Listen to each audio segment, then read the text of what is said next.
In the West, psychologists, social workers, and society say it's important to love and respect yourself to have a good self image or ego. The East says to kill the ego. So I can see how you could be confused. But the psychological and the spiritual egos are not the same things. Ego means I or self. The psychological ego is based on the story of you, the content of you, and the false self. It's about the content in the mind, and everybody's content or story is different. The content is what makes you appear to be different and appear to be a separate individual. Spiritual teachings say that no matter the content, what you are is not a separate individual at all. So the content is redundant, irrelevant. The ego and its content only appear in the first place because the true self is not known. So, ego, or the idea of being separate and individual, is a mistake caused by ignorance of the truth. That's what the spiritual ego is. Rather than try to make your ego nicer, true spirituality works to destroy the ego error altogether. Psychology wants to improve your ego so you and others have a nicer experience. And I have to admit, being in a room of nice egos is a nicer experience than being in the room of not nice egos. But the problem is, unless you destroy the root cause, new ego content will arise and it will change. And it can change for the worse. So the true spiritual work to destroy the ego is superior to the ego improvement project. And that project remains on the level of the content of the mind and doesn't address unconsciousness. Know that what is destroyed in spiritual work is not you, but your false idea of you as a separate individual. It's not bad to want a better ego experience. It's just not the final resolution. You will forever have to keep working at it, and you will never be fully satisfied without the truth of yourself. However, waking up and addressing the truth of your existence will give you a far better experience, temporarily as well as a permanent one. So there's two ways of experiencing life: the now, or in the imagined present, past, or future story of me. This moment has no need for a present, past, or future story of me. There seems to be 5 steps for people going from the human suffering condition to awakening and joy or peace.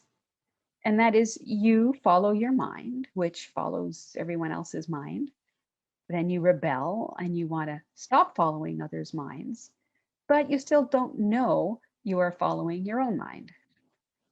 Then you start to catch on that you're following your mind, but you still don't know who you are.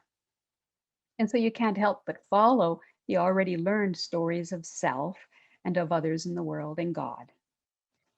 And you find yourself not knowing the truth of yourself still, and of others, and of the world, and of God. So all you have are hopes and beliefs. But hopes don't satisfy or resolve your issues. And maybe you don't like what you've heard from religions either, that there's only one God, and ours is it. Separation, you might notice. That you were born a sinner. That's not fair. Didn't even ask to be born, right? Or that God will punish you. I don't like any of those either. You might have some vague sense that there's something fundamentally wrong and false about all of these. And so you find yourself not really fitting in anywhere. And I hope you don't take the position here that truth is relative. I can believe whatever I want, because that's just another trap, another story of the mind, another separation. You're still following the mind. When you start to catch on that you have only ever been following your mind, now you have a real opportunity, an opportunity to be still and leave the mind alone for a moment, long enough to catch even a glimpse, a sense of something else, so that you can discover in this moment, for a moment, that you can be without the mind that knows and find that it's actually okay. And maybe that it was the mind and nothing real that was making everything look so bad. Leaving mind alone, you find yourself in the great unknown, which is the exact space you need for knowing this moment and the truth. to find yourself with space to know that there is an ultimate truth, a universal truth, and a reliable reality that has nothing to do with society, psychology, self image, or man made religions. Religions cropped up because some individuals discovered this unspeakable reality and tried to point to it so others could see. But through ignorance, impatience, and just unconsciousness, they ran away with it in the mind. They turned the pointings, the priceless message, the instructions into mind material. You will never find the ultimate truth in any book. You can only find it in reality.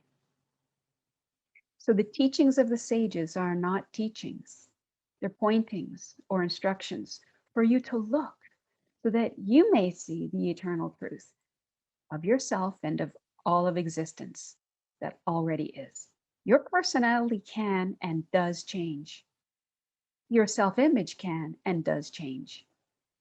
But neither of those are who or what you are.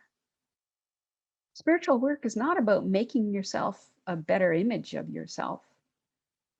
It's not about improving your personality.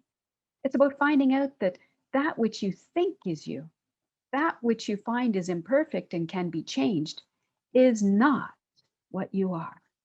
What you already are and can't be changed because you are eternal and unchanging. Rather than try to improve some false image of yourself, discover your real identity. That is ego death. It's the death of the false idea of what you are as something changeable like a personality. Ego death will take final care of your living personality. No personality change will ever lead to enlightenment or self realization, but no personality will survive those either. And personality changes can go on for eternity. Again and again and again, you can do it again. You can keep reinventing yourself eternally because you're eternal. So get to what's essential. Find out who and what you really are. This is done and can only be done here and now. Personality is always a story of the past or the future. Right here, right now, drop it all. Only then can you come to this point of questioning, truly questioning what is false and what is your real self. Abandon the imaginary mind, yours and others. Abandon the mind itself completely. Because looking at the mind, you don't see what is right now, right before your very eyes. Abandon the mind so that you can see the truth of your being and be struck, dumbfounded at how you could have ever overlooked it in the first place. Until next time, keep it real.